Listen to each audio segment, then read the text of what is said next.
So you have an investment property that's cash flowing well and has no major problems. Should you keep it or should you sell it? And if you do decide to sell it, when is the best time to maximize your profits?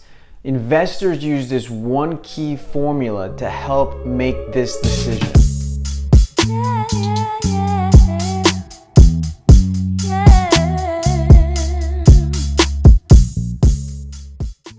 As an investor, you're always looking to put your money into a vehicle that'll help it grow and that'll continue to go up over time.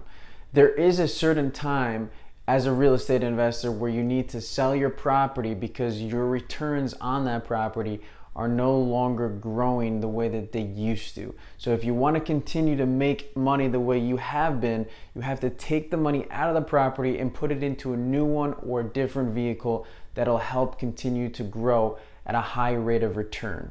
So today we're talking about that and how investors make that decision based on a formula. Now this formula is not the sole determinant on whether you should sell or when you should sell. It's just to help you make the decision.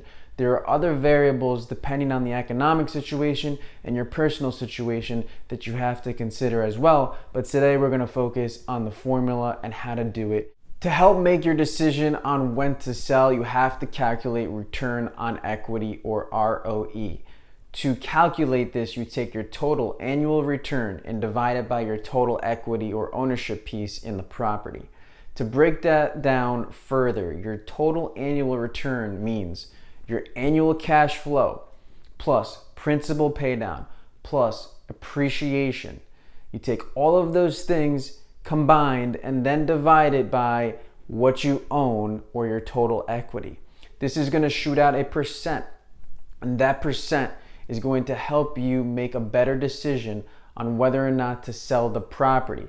For instance, if you have 10% as a return on equity, what that means is that your capital or your equity that's tied into the property is currently working that hard for you. It's producing a 10% return.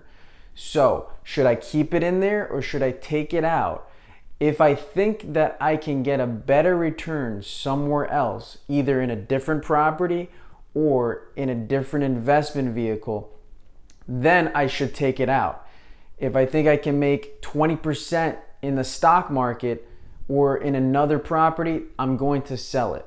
If I don't think I can make more money and it's actually the best that I can currently do in the current economic situation, then I'm most likely going to keep it in there so that I can continue to work as hard as it is.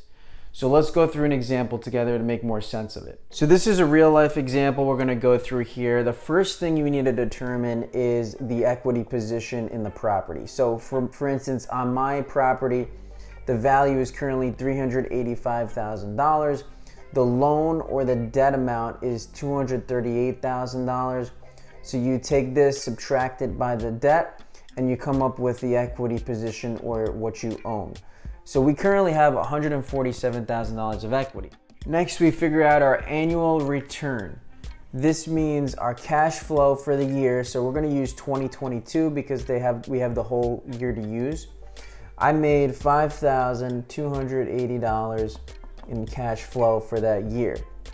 Then we have the principal pay down. This means how much of the mortgage or my debt did I pay down? And that was $1,531. Annual appreciation, this is going to change depending on your market. I had 9% appreciation in my town for the year 2022.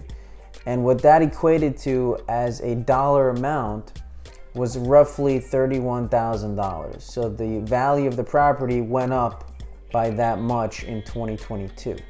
So these are the three components here we're going to add together, and we're going to come up with a total of $37,811. This is my total annual return.